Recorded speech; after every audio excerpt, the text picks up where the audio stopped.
Good morning, Mr. Arnick. Thank you. May it please the Court. Good morning, Your Honors. I'm Peter Arnick for Peggy Tolan. As in my brief, I shall refer to her as Peggy during this argument to avoid any confusion due to the common family name. Your Honors, the Commonwealth asked for an instruction on involuntary manslaughter. There was ample evidence that supported such an instruction. Do you agree that we review under the substantial likelihood analysis?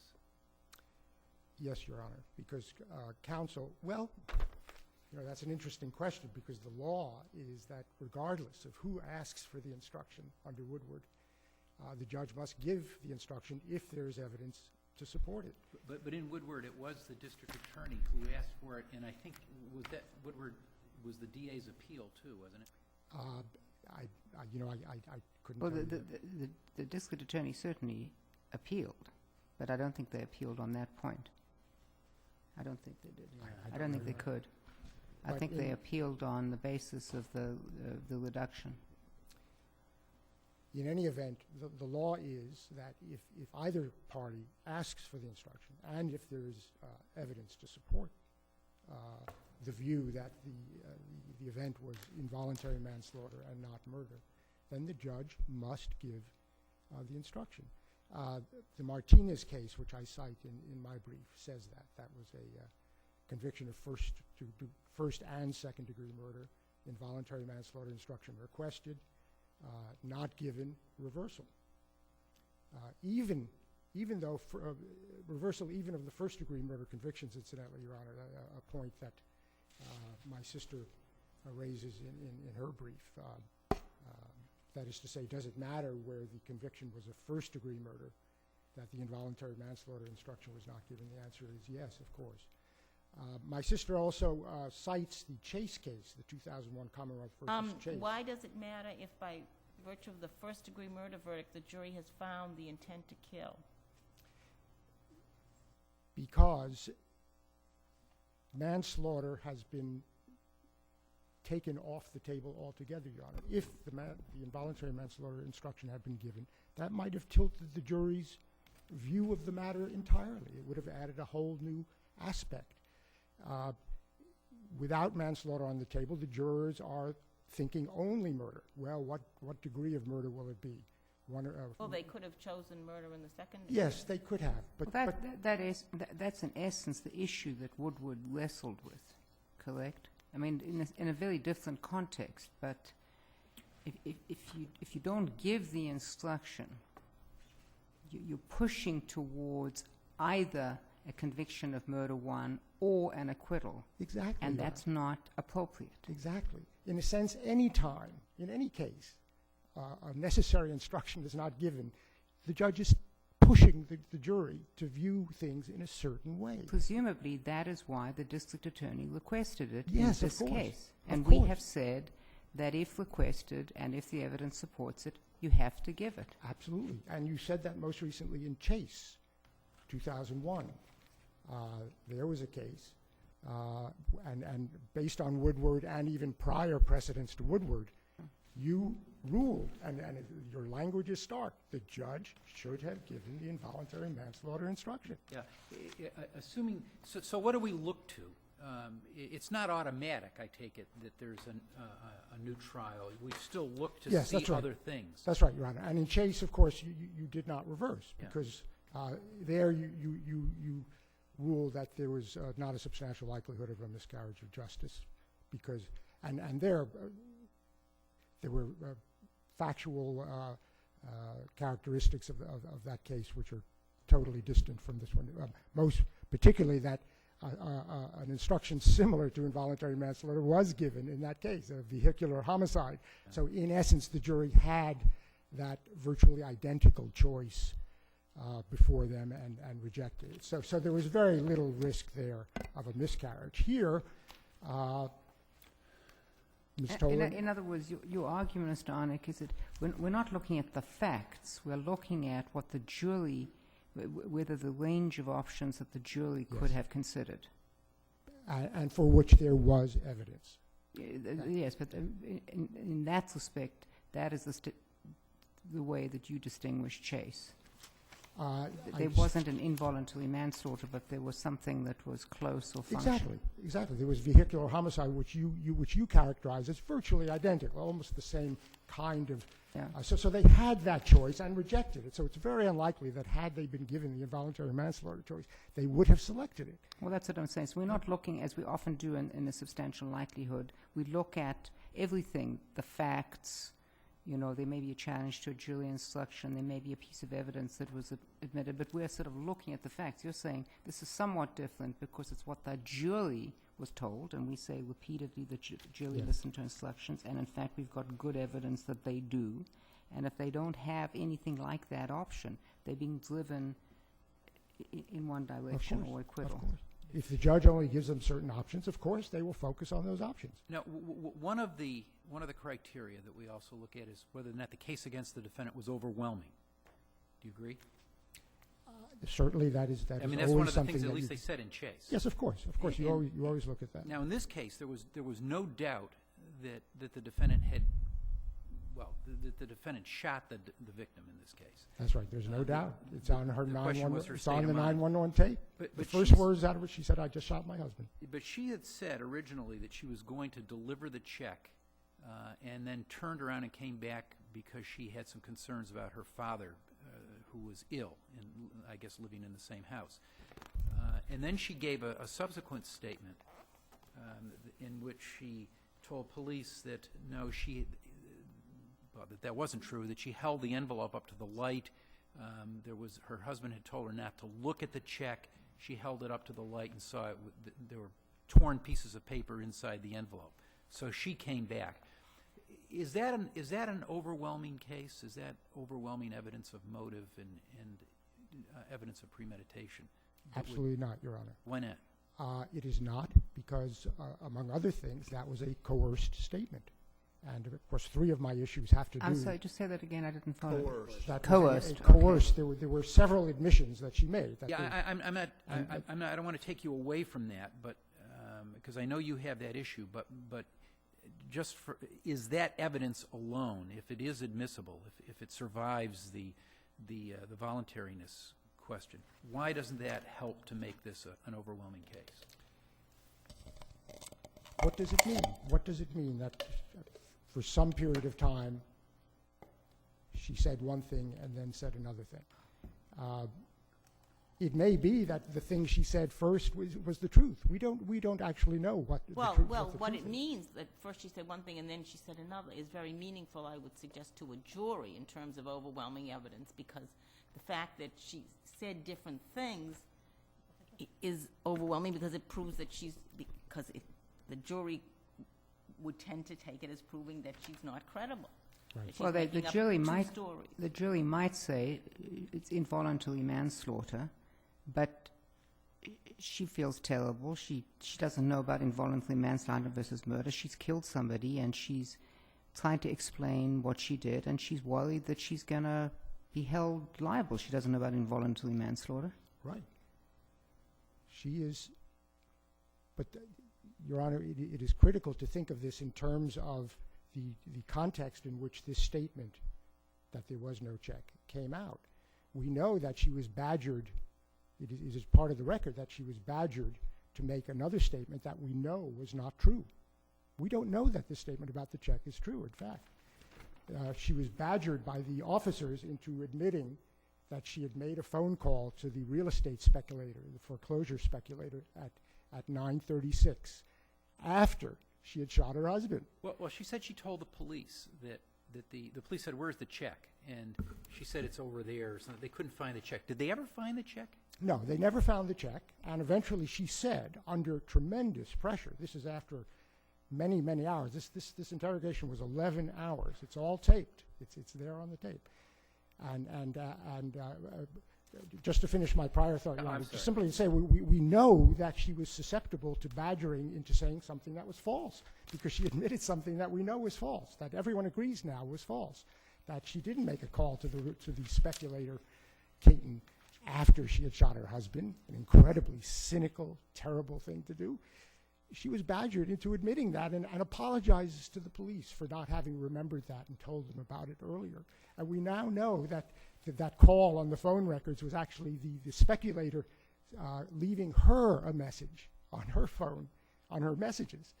So here we know that she was susceptible to badgering and to domination by these officers. And this is all part of the story of her dependent personality disorder that the psychiatrist would have testified to if he had testified, but didn't. This was a failed trial. This trial was supposed to have as its centerpiece 11 hours of videotape viewed by the jury to see what the nature of this interrogation was, and they never saw it.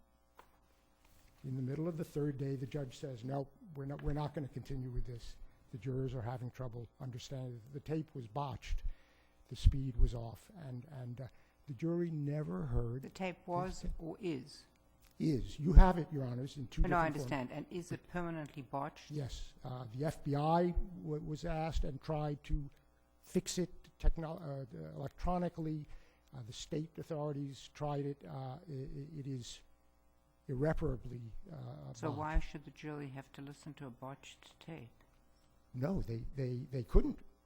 I'm not saying... I thought your point was they should have. No. What my point in the brief is this, that No, once it became apparent that the jury were not going to see this tape, which contains a wealth of information the jury need, counsel had to resiliently respond and make sure that the jury learned otherwise what was there. So what did the jury not learn now because they didn't see the tape?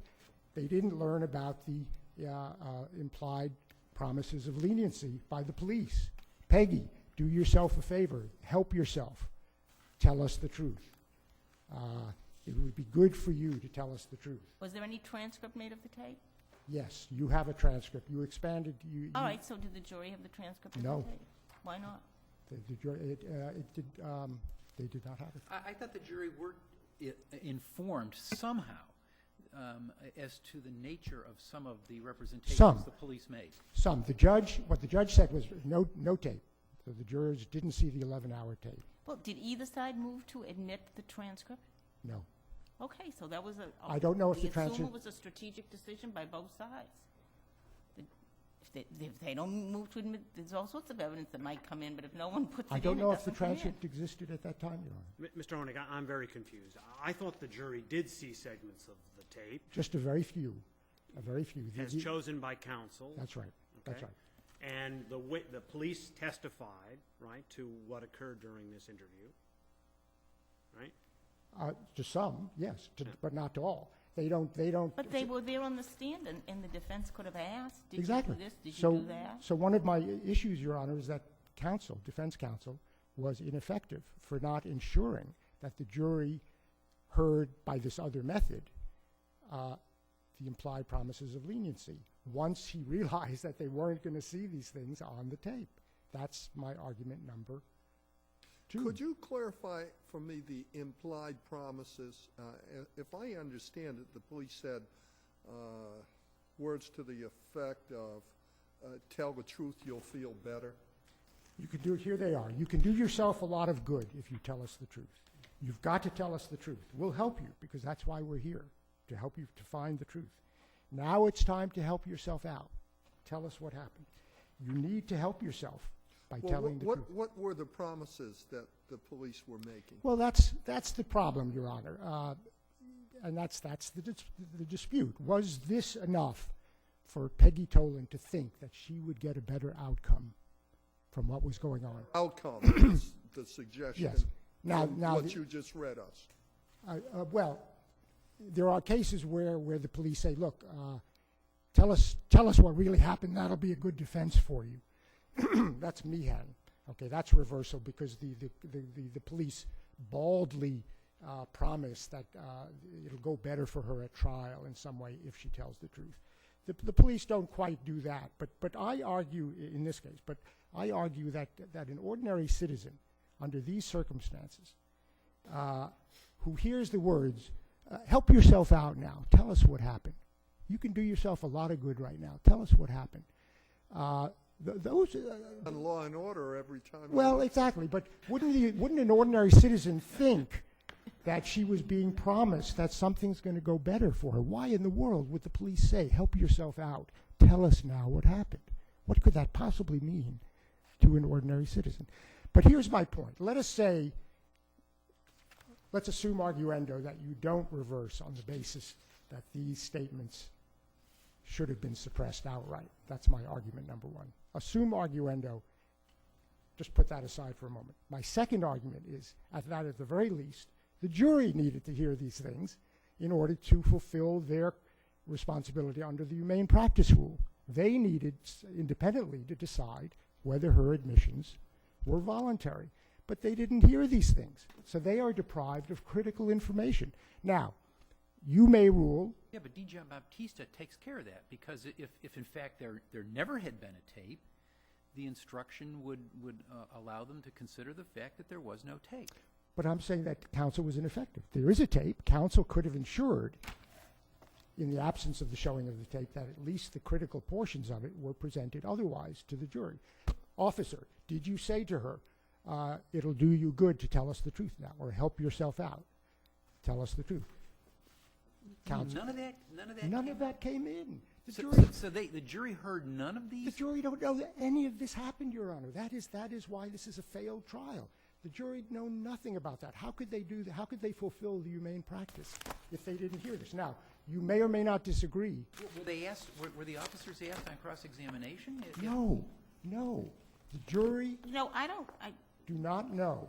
I don't, this is probably not the right place to bring this up, but isn't CPCS the agency that approves people to be first-degree murder counsel? Yes, Your Honor. Okay, well, I'm That wondering. doesn't mean to say they can't be ineffective. Well, but I'm wondering what's done if the counsel were as ineffective as you suggest here. I'm not saying, I haven't read the transcript, I don't know, but.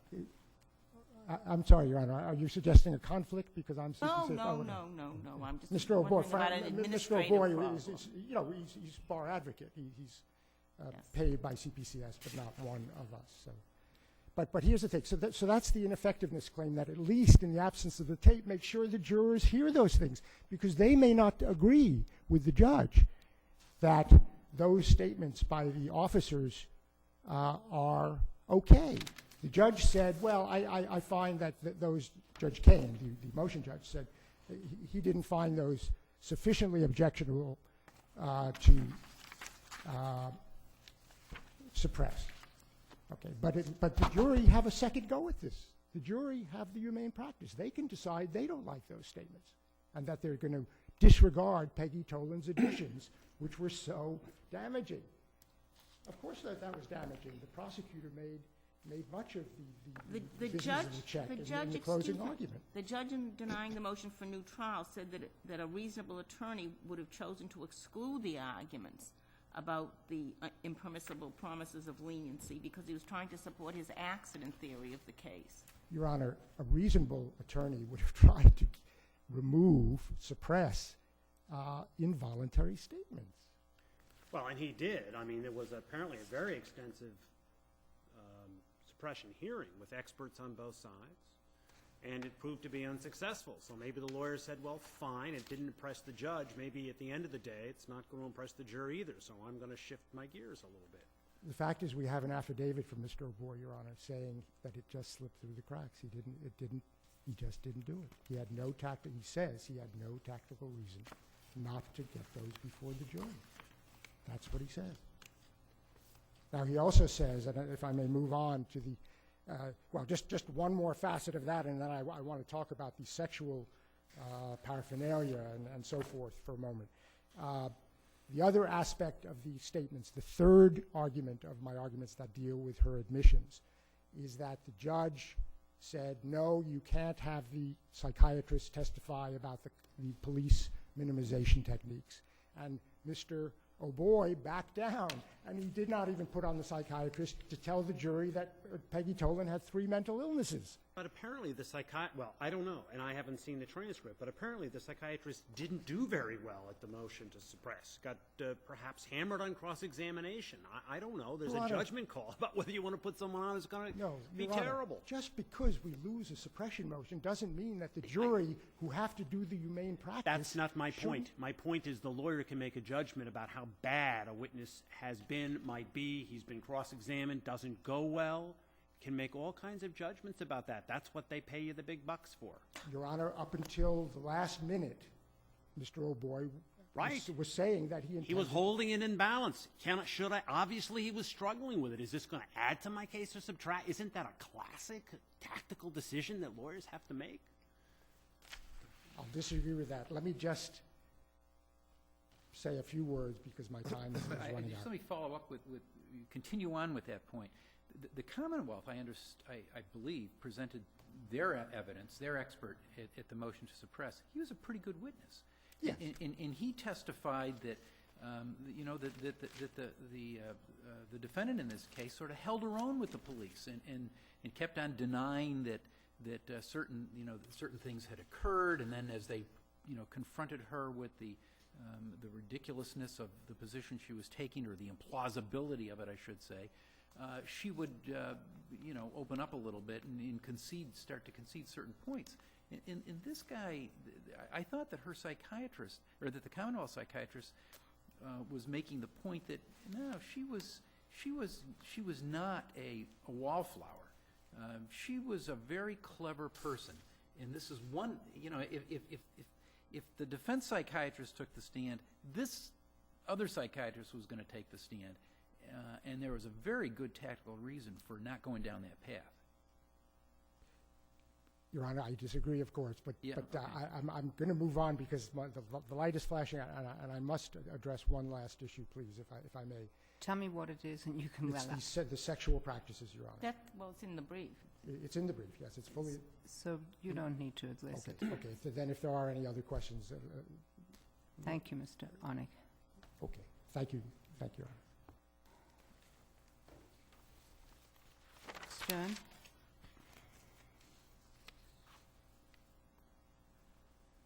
May it please the court, Shoshana Stern for the Commonwealth. Your Honors, the evidence of involuntary manslaughter that was presented at trial was a statement during the interrogation by the defendant that she might have she came in, she found her husband with the gun across his chest. She grabbed it by the trigger, pointed it at his head, and somehow applied 2 to 3 pounds of pressure and fired it. So if the jury believed that... If the jury believed that. Well, but there was evidence of involuntary manslaughter, wasn't there? However weak it was. However weak it was, yes. So why is the Commonwealth's case overwhelming? The circumstances under which, for example, that is not a very convincing story itself, if that is the best evidence of involuntary manslaughter. In general, the circumstances under which the shooting occurred suggest very strongly that it was premeditated, it was not an accident, that the defendant set up an alibi for the time. She made extensive efforts to meet with Mr. Caton to deliver a $5,000 check that he wanted. She suggested they meet somewhere out over where he lived. There is no strong evidence that she ever had a check, that she thought she could get a check. She says her husband gave her an envelope and told her not to look at it and said he got $5,000 from a friend. She paid all the bills. She took his paycheck. This would be extremely unusual if she took his word for that under these circumstances. So you've got some pretty good evidence of motive, pretty strong evidence of motive. But this isn't really an overwhelming case, is it? Well, Your Honor, it would be extremely... her defense is that it was an accident.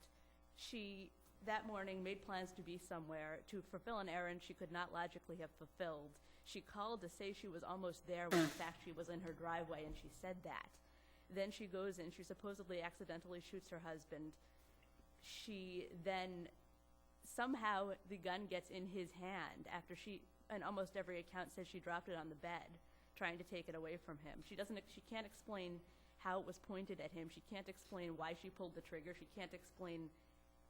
There's no explanation of how the pressure got applied. You're saying that her testimony was unbelievable. That- She didn't testify, but her accounts are not consistent. The physical evidence itself is not particularly consistent with accident, and she does not succeed in explaining in any credible way how it would be consistent with accident. And that her husband had the gun in his hand, placed in a very strange, I think it was very strange position, sort of, he was all to the left except his arm was to the right, and the gun was in his hand with his finger around the trigger guard. When, in every account, she shot the gun and dropped Ms. it on Stern, the bed. here's a question. If, assuming that the jury had been charged on involuntary manslaughter, could the jury have inferred that her pointing the gun and pulling the trigger was involuntary manslaughter, but, shocked and distressed and worried that she might be found guilty of something? She doesn't know about involuntary manslaughter or anything else, that she moved the gun. I mean, why is there an assumption that somehow the fact that she had placed the gun if the jury believed that she placed the gun in the victim's hand, that is inconsistent with involuntary manslaughter? Well, it would, first of all, the Commonwealth would argue that no reasonable jury, the jury can do whatever it wants, but it is a stretch of the imagination that pretty much any jury would believe That's your view, that's the Commonwealth's view, but it may not be the jury's view. that she found the gun on his stomach and she pointed it at his head and pulled the trigger by accident, not by accident, but, well, yes, by accident, with the involuntary, wanton and reckless being grabbing it by the trigger. It's not my role or your No, role no, to obviously it decide isn't. that. However- The question is, if there is evidence to support involuntary manslaughter, and here the Commonwealth asked for the instruction, and I assume the Commonwealth does not ask for instructions that it thinks is not warranted, then surely the jury is entitled to have that instruction. Yes, the jury was entitled to have it. However, I think that the likelihood that they would have taken it is somewhat relevant. That's not your role. That's not my role. Well, to address the immediate question that you asked, I think that the fact that the gun was found in his hand, when coupled with the fact that she had made all of these plans to be somewhere far away, there's no evidence she ever got there. She made a phone call suggesting she was almost there when by her own admission, she wasn't there, that the total picture does not fit with the idea of involuntary manslaughter. And that indeed the jury, in finding first-degree murder by theory of premeditation, necessarily found that there was evidence of premeditation, which involuntary manslaughter, being wanton and reckless, can't be. Well, that was the issue that we addressed in Woodward. Well, Woodward was a slightly different situation in a number of ways, but that was really an all-or-nothing case. Well, here the jury had all or nothing. No, the jury had first, second, accident. Those are a number of options. You don't have to find first-degree murder. No, but you don't have to find an accident either. No, but the jury could have found, for example, second degree. And I do cite in Chase where it says this is not a case where the jury had a choice between murder and between the highest charge and an acquittal. Explain to me why, and I'm assuming that when the Commonwealth asked for the instruction, defense counsel objected. Defense counsel said that Your Honor only needs to give the instruction if you think there's evidence. Okay, so it wasn't even an objection. Yeah, whether it was an objection or not, I suppose is. And the judge then says? I don't think there's evidence.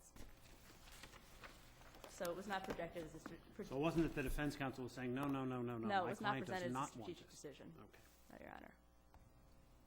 Are there any questions? Could you address the question of the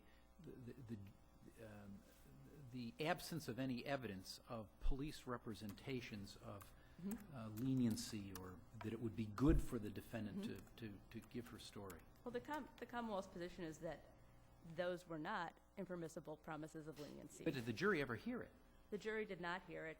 it was not raised, the defense raised an extensive case on the motion to suppress, did not directly raise that, arguably because it was not a winning argument. And did not, the defense case was built very much on the fact that the police were bullying her, telling her she wasn't telling the truth, that she hadn't eaten, that her husband had been shot, she hadn't slept, the room was, various conditions of the room, the fact that it was 11 hours, and the centerpiece sort of being her submissive personality disorder, which defense counsel ultimately chose not to call the witness on, despite having free rein from the judge to have him testify to her mental condition. And so where there was extensive sort of examination of the circumstances of the interview, and the Commonwealth's position is that under current case law, the statements were not a problem.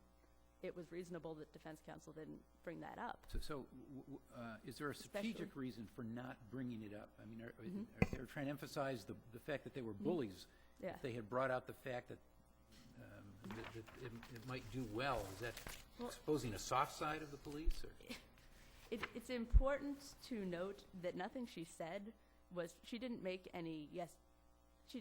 any admissions that were very strategically relevant. She changed her story, and she changed her story in the face of specific evidence. But, for example, the question of what happened to the check, I mean, the best evidence that there was no check is there was no check. They looked where she said it wasn't there, that she gave them different places it could be, it wasn't there. And so eventually she said, okay, so there isn't a check anymore. But she had to account for the fact that there was not a check where she said she put the check. And that ultimately was what Commonwealth would argue she came down against.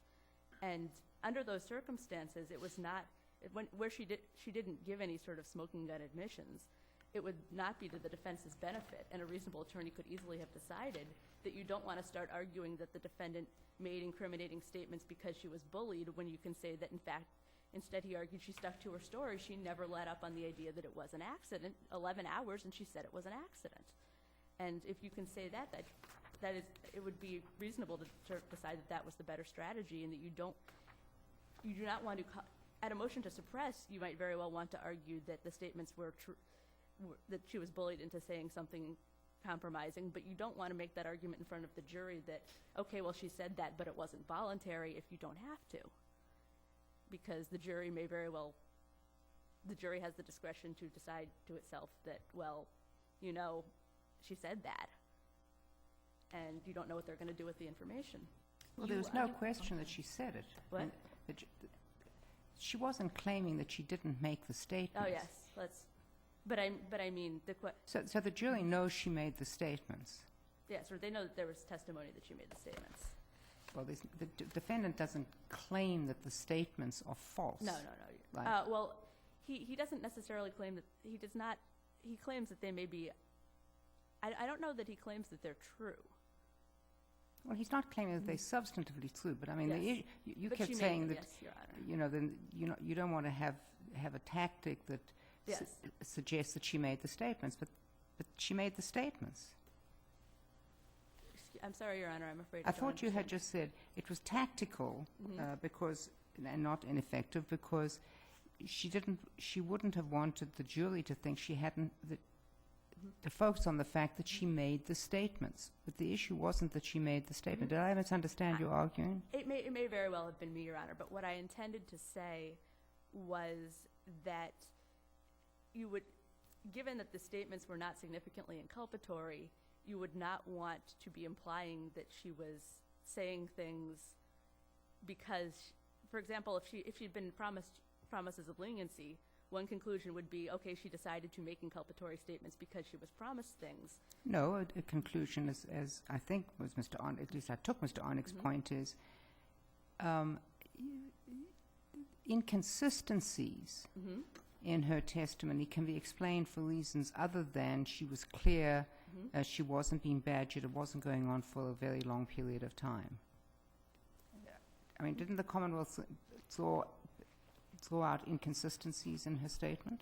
Well, yes, but they were not all, I mean, many of them were in response to specific factual representations. I don't think that in general they can be linked to any of the statements that the defendant contests. The statement about the check was made at the very end of the Right. interview. I think it had been hours since one of the contested statements. So it's not, I mean, again, there's 11 hours of things here, and to say that she was led to make inconsistent statements over that time, specifically because of promises of leniency, would not necessarily be a compelling argument if it were. I was only trying to understand your argument Okay, yeah. about why it was tactical for him not to, Well, because his argument, his chief argument, or one of his major arguments, was that she stuck to her story on the most important point. So voluntariness really wasn't the issue that the lawyer wanted the jury to decide. No, it's not at trial. Right, at He trial. said she never, 11 hours, and he arguably argued that the interview was more unpleasant than it was. He described it as a sweatbox, and there was no evidence of that.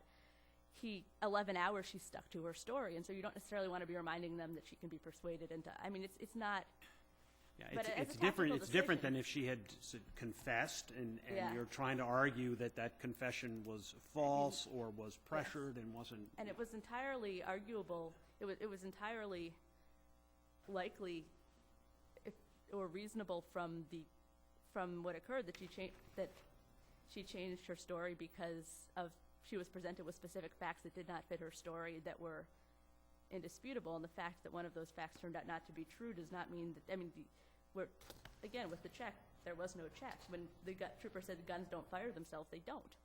And so she was confronted with, she was asked to explain things that she subsequently chose to explain in various ways, but the fact that she was asked to explain them was not directly due to a particular police way of phrasing things. It was due to the nature of the evidence and the nature of her story. Also, as you suggest in your brief, as far as the ineffective assistance of counsel claim for not presenting to the jury the compromising statements, the hope of a more lenient statements that the police made that could be considered as more lenient punishment. You quote from Commonwealth versus Acevedo, where the defendant submitted an affidavit from trial counsel saying that he couldn't remember any reason for not requesting an instruction on reasonable provocation. And we, reviewing the record, said that it was nonetheless unlikely that trial counsel failed to consider provocation altogether. And it would seem here that it's unlikely the defendant failed to consider the effect of these so-called lenient promises because he was aware of them from the motion to suppress. Yes, and he chose not to raise them at that time, or chose not to emphasize them by comparison with everything else he had. It leads to the suggestion that he did not think that it was his best argument, and that he had many better ones. But as a matter of the record, I believe that the transcript of the interview was available at trial. However, it was compiled by my recollection. However, it was compiled by the district attorney's office, so it was not considered to be sufficiently authoritative to go to the jury because it was compiled by a party. It was of a recording that was 11 hours long, and I think that it just wasn't considered to be sufficiently reliable for the purpose. But I don't believe defense if the wanted party, to I was going to say, if the defendant agreed, stipulated. I believe that there was no agreement on it. And possibly there was not a sufficient opportunity to determine at the time it went in that it was sufficiently reliable. I mean, again, transcript of 11 hours or 5.5 hours. When was it given to the defendant? I don't know, Your Honor. But I believe it was discussed as an existing thing at the time of trial. I was going to say, if somebody hands you a transcript No, I don't- during the course of trial and says Yes. this is, you might hesitate to stipulate its I authenticity. don't recall the specific circumstances, Your Honor. The issues of,